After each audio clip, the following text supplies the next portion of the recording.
Buenas noches, América. Se cumplen 80 años de la llegada a México del Sinaia, el primer barco que transportó refugiados que huían de la Guerra Civil Española, que buscaban un futuro mejor.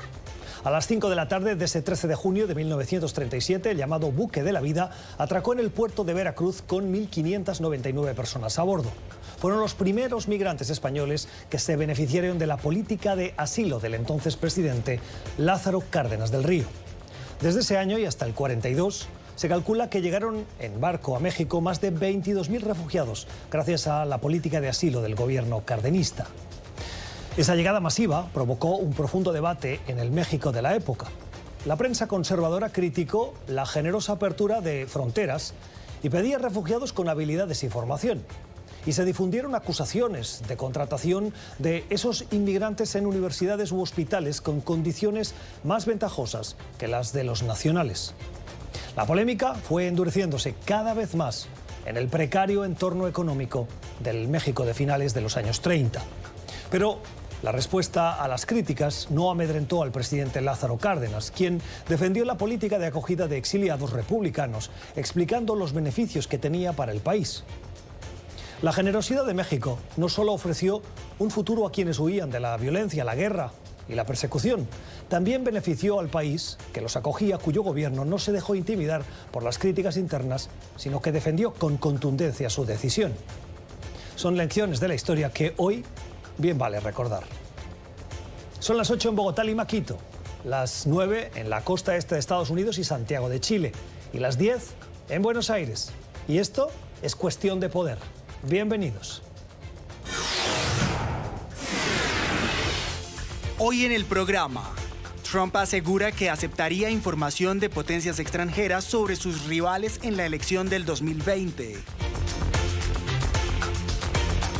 Fracasó la estrategia de Estados Unidos para intentar recuperar la democracia en Venezuela. ¿Qué sigue? Guatemala irá a las urnas este domingo. Migración, economía y corrupción ocupan la atención de los votantes. Victory is winning for our country. Hoy comienza un cambio de régimen político. Desde nuestros estudios en Washington, la opinión, el análisis y las voces que nos ayudan a comprender nuestro mundo. Es cuestión de querer, es cuestión de poder. Comenzamos y lo hacemos buscando las notas al pie para ponérselas o la voz de los expertos de algunas cuestiones de la actualidad que nos han llamado hoy la atención. La primera, unas declaraciones polémicas del presidente de Estados Unidos, Donald Trump, a la cadena de televisión ABC. Le preguntaron qué haría si un gobierno extranjero, la inteligencia de un país extranjero, aunque fuera hostil con Estados Unidos, contactara su campaña para la reelección del 2020 y le ofreciera información negativa sobre sus rivales.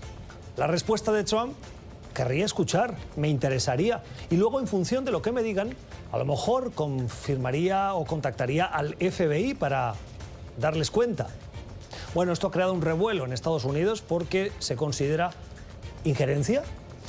Recuerden que estamos en una presidencia que ha venido marcada por la investigación de la injerencia rusa en la campaña y que el informe de Mueller pone de manifiesto que esa injerencia benefició a la campaña de Trump y perjudicó a Hillary Clinton. El mismo presidente de Estados Unidos, en un mensaje de Twitter, así lo reconoció, que se había beneficiado, pero que no era su culpa haberse beneficiado de esa injerencia. ¿Injerencia rusa? Si un gobierno ofrece información negativa, el presidente, aún a pesar de todo lo que está pasando y lo que ha pasado, ¿aceptaría? Saludamos a Sam Vinograd. La señora Vinograd es analista, experta en cuestiones de seguridad y defensa, y es cofundadora de Global Opportunity Advisors. Sam, gracias por estar con nosotros. Muy buenas noches. ¿Es injerencia externa o no lo es? Bueno, ya hemos tenido interferencia en las elecciones de Estados Unidos en 2016, en las de medio término, y el Comité de Inteligencia ha dicho que ha habido intentos de interferencia en las elecciones de 2020. Las declaraciones del presidente son una llamada a los gobiernos extranjeros a seguir haciendo lo que están haciendo, lo cual es interferencia. FBI y la inteligencia deberían estar tratando para defender esa interferencia. Y lo que el presidente está haciendo es diciendo que él tomaría información que sea ilegalmente obtenida y usarla para su propio propósito y no reportar eso a las autoridades. Así que en realidad está llamando para más interferencia extranjera con sus comentarios. ¿Esta declaración puede tener un impacto en investigaciones que todavía continúan abiertas, que no se han cerrado, sobre la injerencia o la trama rusa?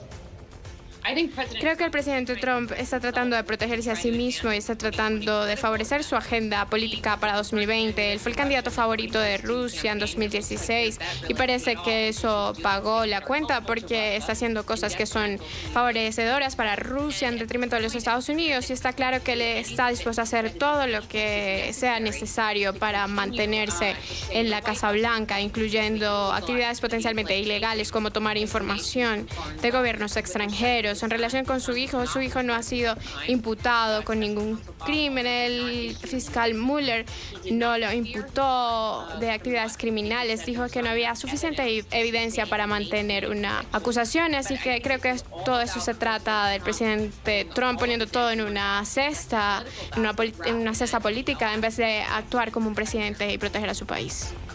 Como decíamos hace un momento, la respuesta del presidente literalmente ha sido que él querría escuchar, que no hay nada malo en escuchar.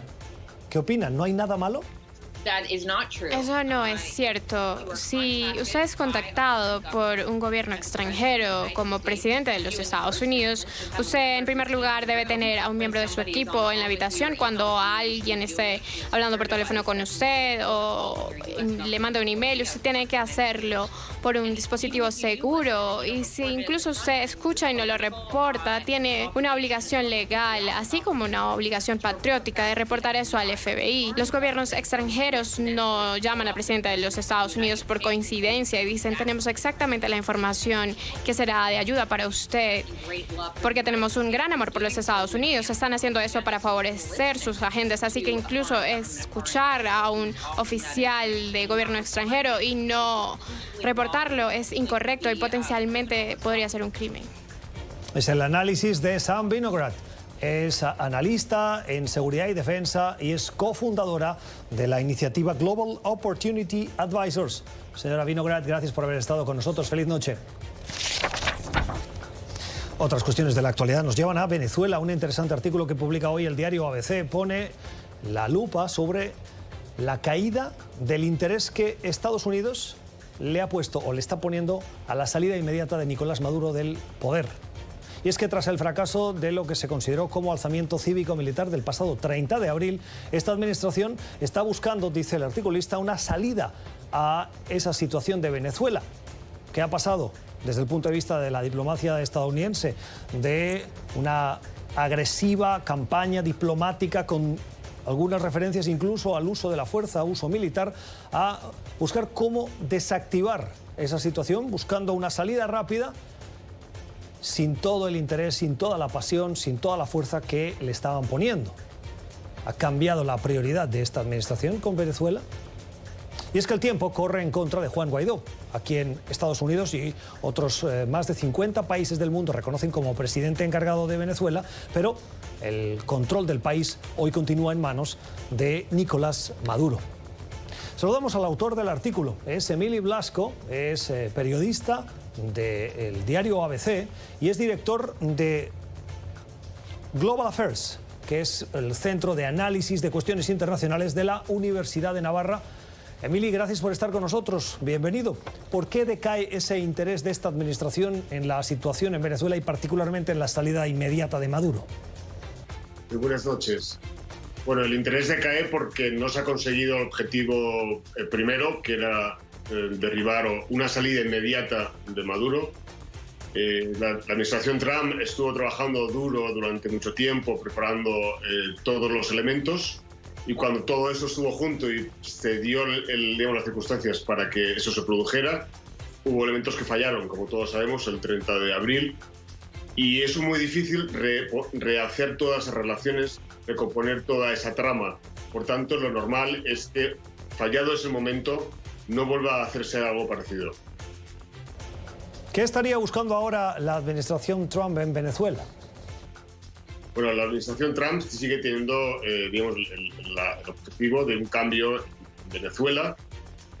Lo que pasa es que si no se puede quitar a Maduro, ni tampoco Maduro puede quitar a Guaidó, lo normal es que se vaya a un proceso de negociación. Entonces, lo que va a hacer la administración Trump es seguir presionando. Las sanciones siguen ahí. A finales de julio tiene que haber la aplicación por completo de las sanciones petrolíferas sobre PDVSA. Y eso tiene que, aun yendo a una negociación, lo que tiene que ser es forzar a los chavistas, al gobierno de Maduro, a que acepte una serie de condiciones. Si vamos a las elecciones, Maduro tendrá que aceptar que sean unas elecciones limpias y la oposición tiene que poner una larga serie de líneas rojas para ir a esas elecciones. ¿Se puede considerar un fracaso la política de diplomacia agresiva que hemos visto hasta ahora? Bueno, no, yo no diría que eso ha fracasado. Sí que se ha fracasado alguna operación, pero si finalmente vamos a una negociación de verdad, no como las que ha habido antes, eso es porque ha habido una presión, digamos, ha sido una actitud agresiva por parte de Estados Unidos y otros países, pero especialmente de la administración Trump, y eso es lo que está arrinconando a Maduro. Sin esa presión grande por parte de Estados Unidos, estaríamos hablando de otra República Dominicana, 2, 3, 4 rondas, ¿no?, respecto a las anteriores. Si finalmente se abre una negociación de verdad, en el que se produzcan unas elecciones transparentes, eso habrá sido posible por la presión agresiva por parte de Estados Unidos. Son las respuestas de Emili Blasco, que es periodista del periódico ABC, es director del Centro de Análisis de Política Internacional Global Affairs de la Universidad de Navarra. Emili, gracias. Buenas noches. Otras cuestiones de la actualidad, una encuesta interesante sobre la relación de los votantes afroamericanos en Estados Unidos con los candidatos a las elecciones del 2020. Miren qué interesantes los datos que nos dan. Si bien es cierto que dentro de los candidatos demócratas hay más de 20 que buscan la nominación del partido para luego disputarle la presidencia a Donald Trump, lo que nos dice la encuesta es, miren los datos. 1, que mayoritariamente los afroamericanos apoyan a Joe Biden y a Bernie Sanders. En alrededor de un 6 de cada 10 o 7 de cada 10 estarían dando apoyo a esos dos candidatos del conjunto, incluido Donald Trump. La segunda cosa interesante de esos datos es que la mayoría se sienten profundamente incómodos con el presidente. Estamos hablando de los votantes afroamericanos, que el presidente siempre dice que le apoyan abrumadoramente y que están con él, etc. Bueno, según esta encuesta, casi 9 de cada 10 votantes afroamericanos les dan la espalda, se sienten incómodos o tienen sus reservas.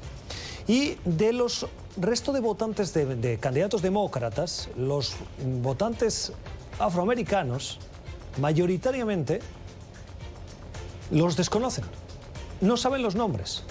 Por lo tanto, los candidatos tienen que hacer un esfuerzo adicional, no solo para convencerles, sino que antes de convencerles lo que tienen que hacer es que los conozcan, que es el paso previo, ¿no?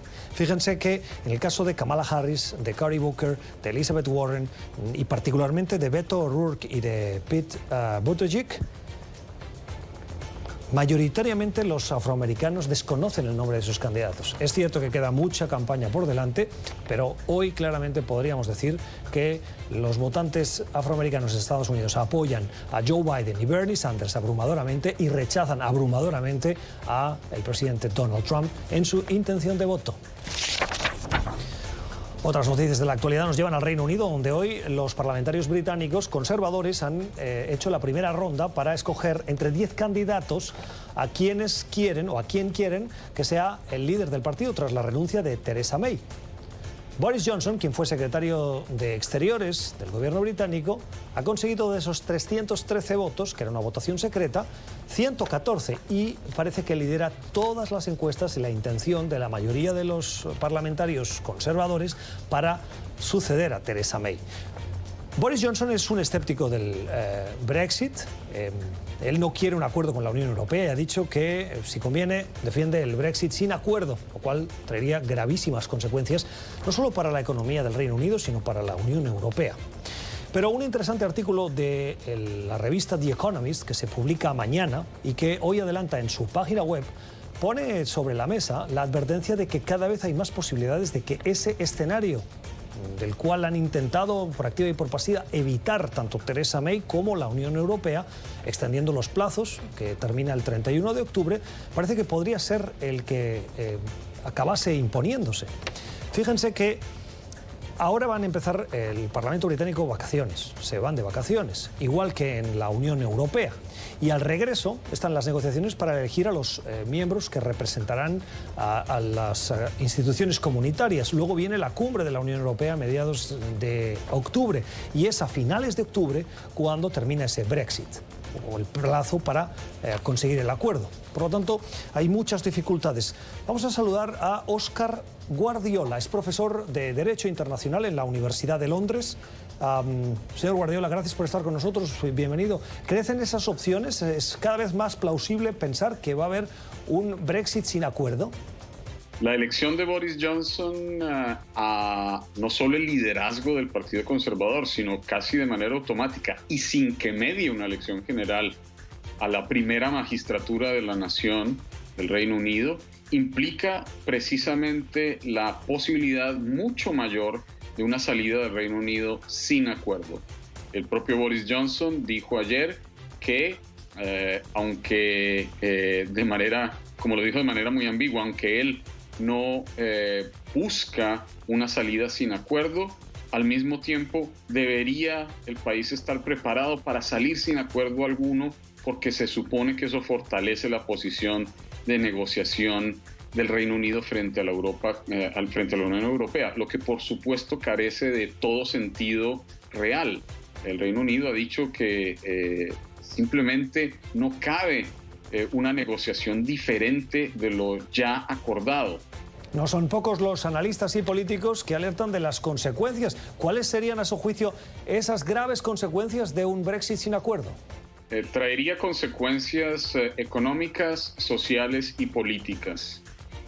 Por el lado económico, hay muchos que piensan que la salida del Reino Unido de la Unión Europea sin un acuerdo, el No Deal Brexit, significaría una muy posible catástrofe económica, dado que no existe ningún otro socio económico que pueda reemplazar, tanto en términos de cercanía como en términos del volumen de comercio, a la Europa continental. En lo que hace a los términos sociales, ello implica que las protecciones sociales que existen dentro de la sombrilla de la Unión Europea ya no estarían, y va a ser muy posible que veamos aún reducciones aún mayores en términos de protección de los derechos sociales y económicos de los ciudadanos, tanto del Reino Unido como de los ciudadanos europeos que están en el Reino Unido. Es el análisis de Óscar Guardiola, es profesor de Derecho Internacional de la Universidad de Londres. Señor Guardiola, gracias. Feliz noche.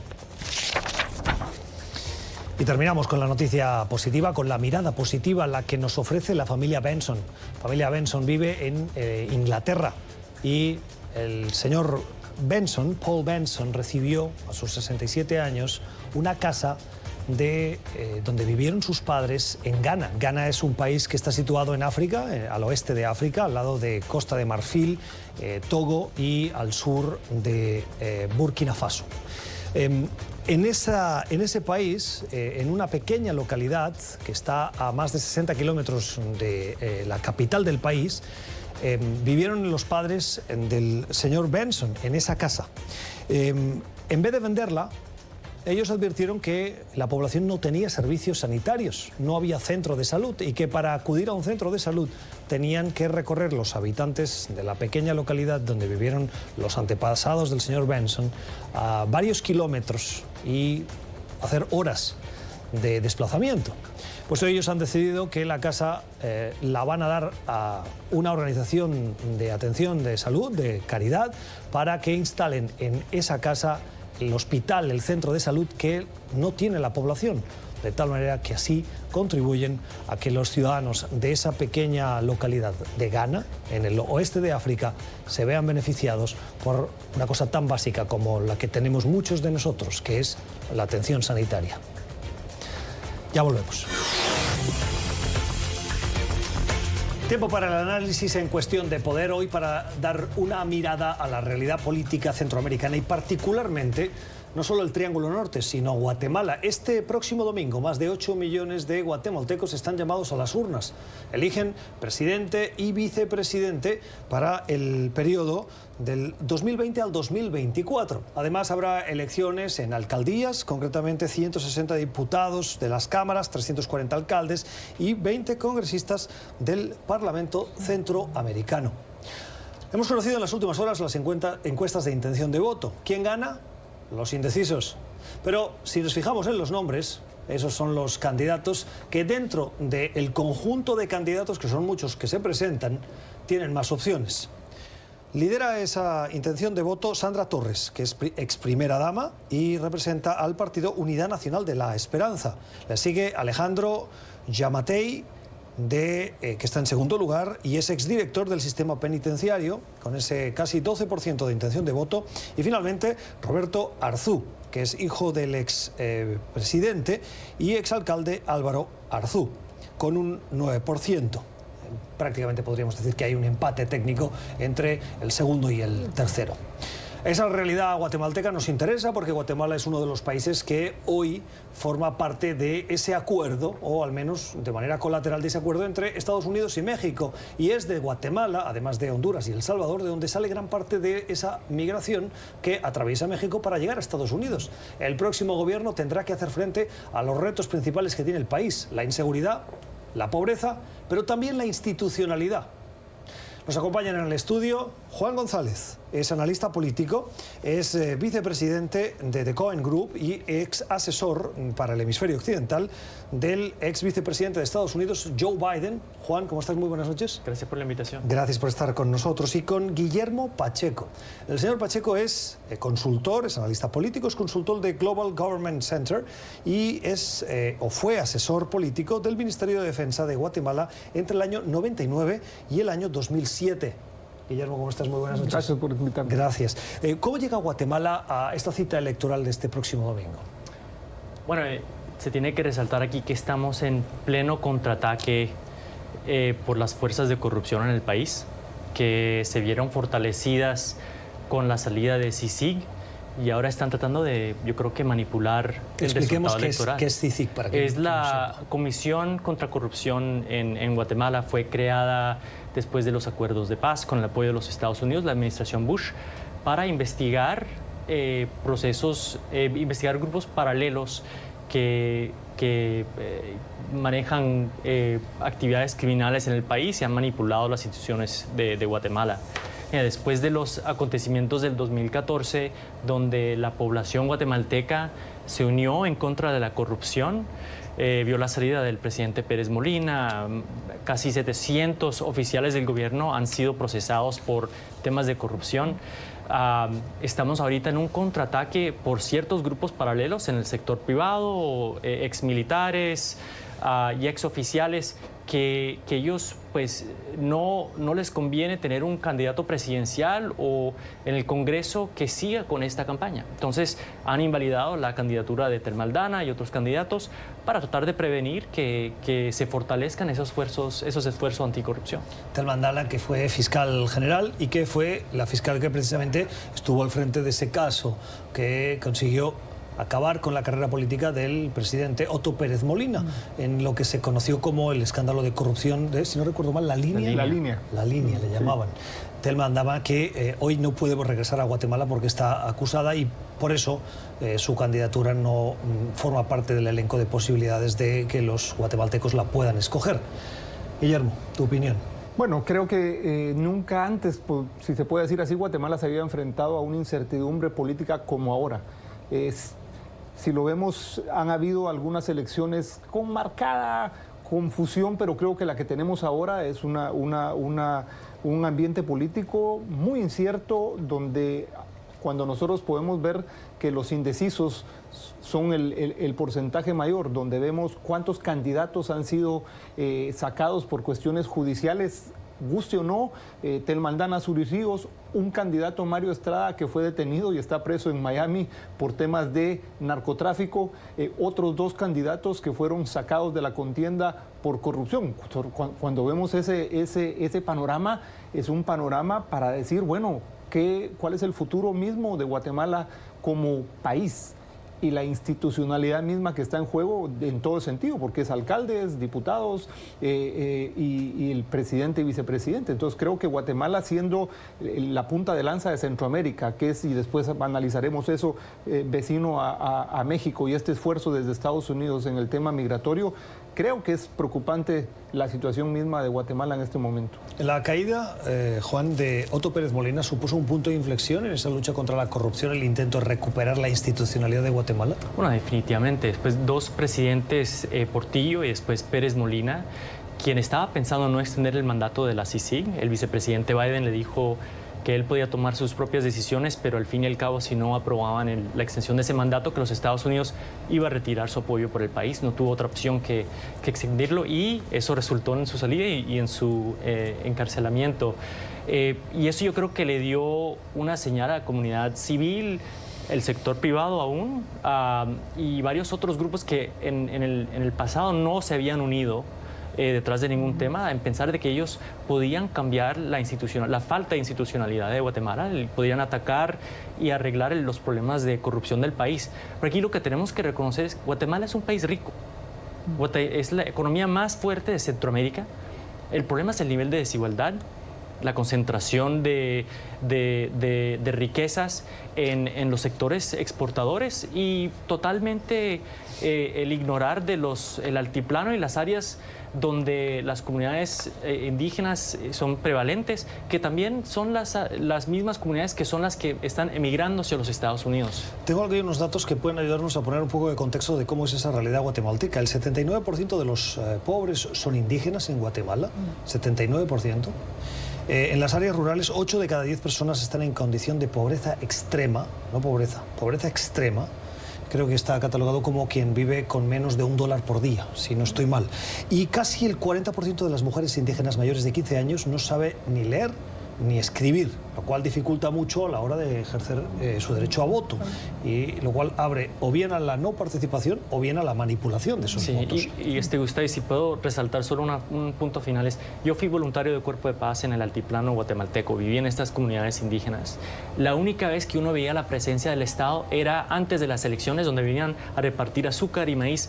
El resto del año o el resto del periodo presidencial nunca veías la presencia del Estado. Sí, creo que ha sido un cambio que no termina de darse esta desigualdad, como muy bien dice Juan, o sea, que no refleja únicamente Guatemala. Recordemos que la región de Latinoamérica es la región número 1 en desigualdad en el mundo. O sea, estamos hablando de México a la Argentina, la desigualdad marca toda la relación entre la sociedad. Entonces Guatemala no se queda atrás. Desigualdad, que no es lo mismo que pobreza. No es lo mismo que porque pobreza. África es un continente más pobre que el latinoamericano. Exacto.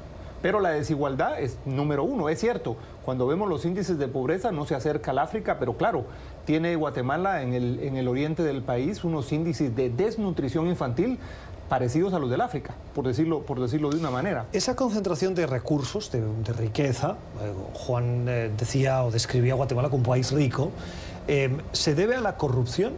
No, creo yo que en el caso de por decirlo así, lo rico del país no está en manos de ciertas familias por corrupción. Eso es histórico. O sea, cuando nosotros hacemos el análisis mismo de Guatemala, cómo se han ciertas familias beneficiado mismo de ese proceso, o sea, vemos que está en pocas manos, pero que han sido, y hay muchos análisis que se han hecho al respecto de cómo hay una cierta élite que viene históricamente, que a partir de estos nuevos ricos por el tema de corrupción se han agregado a esa élite pero creo yo que sí es bueno determinar que hay una élite histórica y hay una élite que poco a poco ha ido creciendo por el tema de corrupción. Pero las élites en los países, vamos, te diría que en toda América Latina cada país tiene su propia élite, que sea gobierno dictatorial o sea un gobierno democrático, siempre se han mantenido. Sí, o sea, en el caso de Guatemala es eso, o sea, se han mantenido, y como decía Juan en el caso del tema de la CICIG, porque entra la CICIG es para entrar en esos otros frentes que estaban generando mucha injerencia, pero ya desde una perspectiva ya no de las élites propiamente dichas, sino esas nuevas que se generaron y los intereses que ellos tenían que por decirlo así, que no respetar, sino que valorar, y sobre los cuales ellos querían sacar provecho del Estado mismo. Leía recientemente sobre la situación en Guatemala y Otto Pérez Molina, y me llamaba la atención porque el articulista afirmaba lo siguiente: la caída de Otto Pérez Molina, además de que porque había elementos suficientes como para garantizar o para asegurar esa caída, se produce en el último estadio porque el vicepresidente Joe Biden, en el momento en el que usted trabajaba con él, le retira su apoyo y dice no le vamos a apoyar más, este gobierno no puede continuar. ¿Cuál es el grado de influencia, por no decir control, porque queda como tal vez muy colonialista, pero cuál es el grado de influencia de Estados Unidos en Guatemala? Es enorme, somos el aliado comercial más importante de Guatemala, y uno solo tiene que ver el cambio de administración de Obama a Trump, en donde la administración Trump, el combate en contra de la corrupción no ha sido una prioridad. Y eso le ha abierto una puerta a ciertos grupos. Yo creo que la corrupción sí tiene mucho que ver con la desigualdad, en donde la falta de acceso a la educación y el mérito del trabajo uno no tiene menos que ver que la familia de la que eres y tu apellido, que es lo que lleva al éxito. Pero entonces, cuando los Estados Unidos se echa para atrás, no solo en Guatemala, en la región, en temas de corrupción, no da el ejemplo, ya vimos que el presidente Trump no es un buen ejemplo en temas de corrupción, eso le da apoyo a grupos no solo en Guatemala, pero en Nicaragua, en otros países, para hacer lo que les dé la gana, porque saben que los Estados Unidos no va a reaccionar. Estamos en conversación hoy sobre la situación en Guatemala y en Centroamérica con Juan González y con Guillermo Pacheco. Vamos a la pausa. Al volver vamos a conversar con Manfredo Marroquín. Manfredo Marroquín es candidato a las elecciones que se van a celebrar este domingo y por Encuentro por Guatemala, y fue representante de Transparencia Internacional en Centroamérica. Ya regresamos. Seguimos en Cuestión de Poder, analizando la situación en Guatemala y en Centroamérica, pero Guatemala nos interesa porque este domingo hay elecciones a la presidencia del país, también a la Cámara de Diputados, alcaldías y a los representantes en el Parlamento Centroamericano. Y conversamos con Juan González y con Guillermo Pacheco, que nos acompañan aquí en el estudio. Antes de continuar esta conversación, como les decía antes de irnos a la pausa, saludamos a Manfredo Marroquín. El señor Marroquín es candidato a la presidencia por el movimiento Encuentro por Guatemala, fue representante de Transparencia Internacional en Centroamérica. Señor Marroquín, gracias por estar con nosotros. Bienvenido a Cuestión de Poder. En esta crisis que hoy vive Centroamérica, particularmente, hablábamos de la relación con Estados Unidos. ¿Cuál cree que tiene que ser esa relación de Guatemala con la Unión Americana? Gracias, muy buenas noches. Bueno, sí, para la relación bilateral de Guatemala en particular con Estados Unidos, ese es el tema efectivamente más álgido. Estados Unidos está tratando de buscar las maneras de frenar el flujo migratorio que se hace cada vez más grande debido a la crisis interna de los gobiernos del Triángulo Norte de Centroamérica, pero el principal factor que hace fracasar muchos de estos intentos de frenar la migración es la gran, tú señalabas, introducción de muy corruptos, tanto en Guatemala como en Honduras y El Salvador, que generan ambiente de estabilidad y no permite generar condiciones de inversión, trabajo y de paz social en los países. Y en la medida que eso no se ataca, los flujos migratorios no se van a detener. Y por eso vemos ahora a Estados Unidos y México negociando ellos dos cómo frenar esos flujos migratorios de los países centroamericanos. ¿Cuál es, a su juicio, el rol que tiene Guatemala en la región centroamericana? Bueno, Guatemala es el país más poblado de Centroamérica, 17 millones estimado. Es la economía también con el mayor PIB de Centroamérica y por lo tanto pues juega un papel por esa condición. Sin embargo, es el país, te diría, con más problemática social, con mayor pobreza. Más o menos el 60% de la población vive en condiciones de pobreza. Tenemos también índices alarmantes sociales como la desnutrición infantil, que alcanza casi a la mitad de la población infantil, y por lo tanto nosotros en esta elección vemos un reto muy grande. Creemos que lo que se está planteando en esta elección es un referéndum de continuar con gobiernos muy corruptos, te diría que casi estados mafiosos, versus un cambio verdadero al sistema de gobierno que ha existido en las últimas décadas. ¿Estas elecciones son, a su juicio, una oportunidad para recuperar la legitimidad de las instituciones? Sí, efectivamente, como hacía alusión, creo que más que una elección cualquiera es un referéndum para que la población decida si desea continuar con un sistema que está dominado por mafias político-económicas que han gobernado el país los últimos años y que tienen mucho poder, y por eso en las elecciones son opciones porque compran mucho el voto con su dinero, tienen mucha penetración en las áreas rurales, dando dávidas, tratando de quitar el voto, pero ya hay mucha conciencia ciudadana. Es la opinión del candidato a la presidencia de Guatemala, el señor Manfredo Marroquín, por el movimiento Encuentro por Guatemala. El señor Marroquín además fue representante de Transparencia Internacional en Centroamérica. Señor Marroquín, gracias por haber estado con nosotros. Feliz noche. Las declaraciones de los protagonistas que concurren a esas elecciones, si bien también hay que decirlo, el movimiento Encuentro por Guatemala y Manfredo tiene alrededor del 2%, muy pocas posibilidades de acuerdo a las encuestas. Luego los ciudadanos votan, ¿no? Pero me llamaba la atención la última parte de la conversación que teníamos con él, la de la institucionalidad.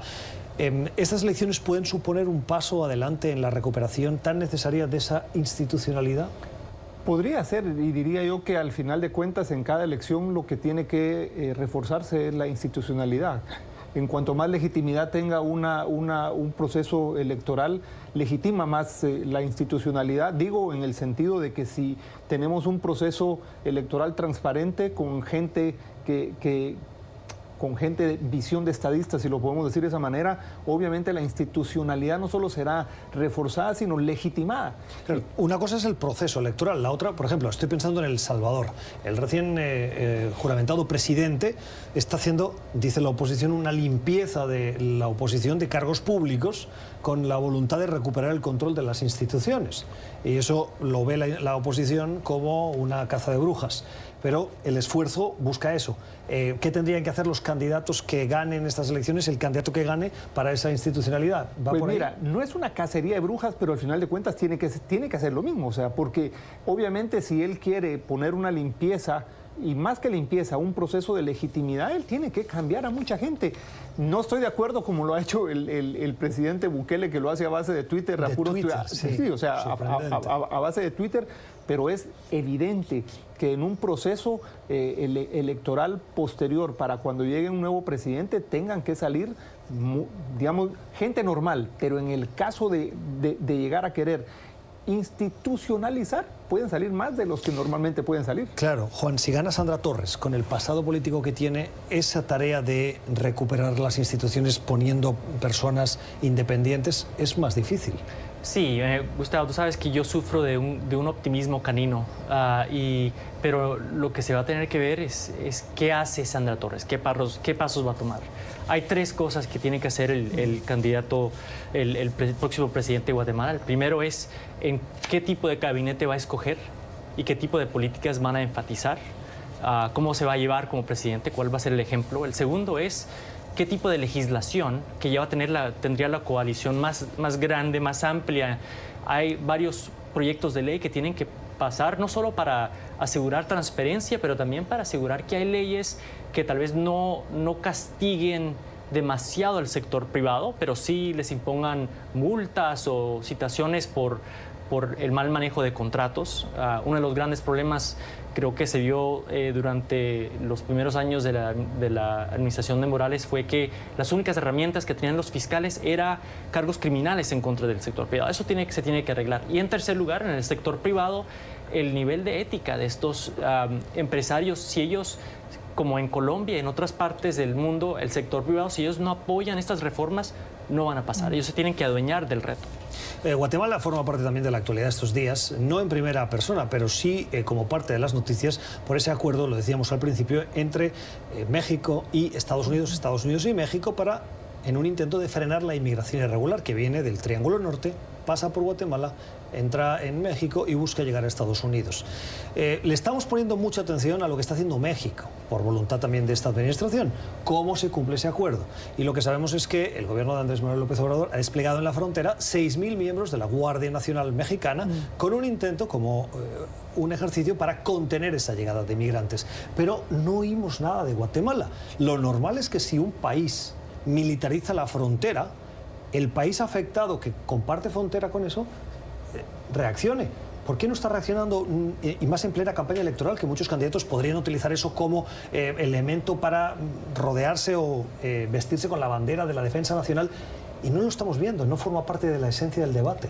Mira, yo creo que lo que pasa es que en este momento el tema electoral es número uno. Entonces yo pienso que pasado el domingo Ministerio de Defensa y Ministerio de Seguridad estarán haciendo algún cambio respecto a posicionamiento de los efectivos, porque obviamente con todo este proceso de incertidumbre creo que las grandes cascos urbanos son los que tienen más importancia por este momento. Pero tenemos que entender una cosa, o sea, a quien le tocaría esa función por razones mismas es al Ejército de Guatemala. Lo que tenemos que ver es, ¿tiene los suficientes efectivos, tiene la suficiente capacidad el Ejército para poder cumplir esa función de dedicarse? Recordemos que la frontera de Guatemala con México es la más grande que tiene Guatemala. ¿Tendría Guatemala los suficientes, no solo efectivos, medios y capacidades para hacer caso, digamos, oposición a ese nombramiento de 6.000, 8.000 miembros de la Guardia Nacional? Creo yo que eso habría que ver también, o bueno, la ayuda Usted asesoró al Ministerio de Defensa entre el 99 y el 2007. Por eso digo. Por eso me pregunto yo, esas con ese capacidades? cambio, yo no creo que tengan en este momento los medios y capacidades, aunque hay que recordar también con este proceso de fortalecimiento de la Policía Nacional, y ese fue un ofrecimiento mismo que se hizo no solo en este gobierno, sino en los anteriores, y hay que decir algo, aún en medio de todo este proceso de Otto Pérez Molina, uno de los presidentes que más planificó la seguridad fue Otto Pérez Molina a través de la Secretaría Técnica del Consejo Nacional de Seguridad. Que eso no tuviera que ver con la corrupción son otros 20 pesos, pero él planificó muy bien el hecho de que fuera saliendo poco a poco el ejército y que se fuera posicionando más la policía. Entonces habría que ver cómo va ese proceso para hacer cara a la militarización de la frontera. Las opiniones de Juan González, es analista político, vicepresidente del grupo Cohen y fue asesor del vicepresidente Joe Biden para el hemisferio occidental, y de Guillermo Pacheco, es consultor de Global Government Center y fue analista político, asesor político del Ministerio de Defensa de Guatemala entre el 99 y el 2007. Guillermo, Juan, gracias por haber estado con nosotros. Vamos a la pausa y regresamos. América Latina, en los países de habla hispana, lleva por título La Noche de los Nerds, o en España, La Noche de las Superempollonas.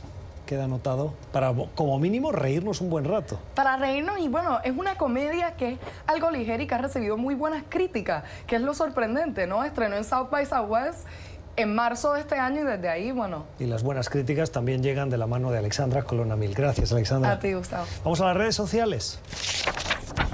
Diversos comentarios en las redes sociales. El primero hace referencia a la política estadounidense de relación con gobiernos amigos y enemigos y el tono que utiliza este presidente con esos amigos y esos enemigos.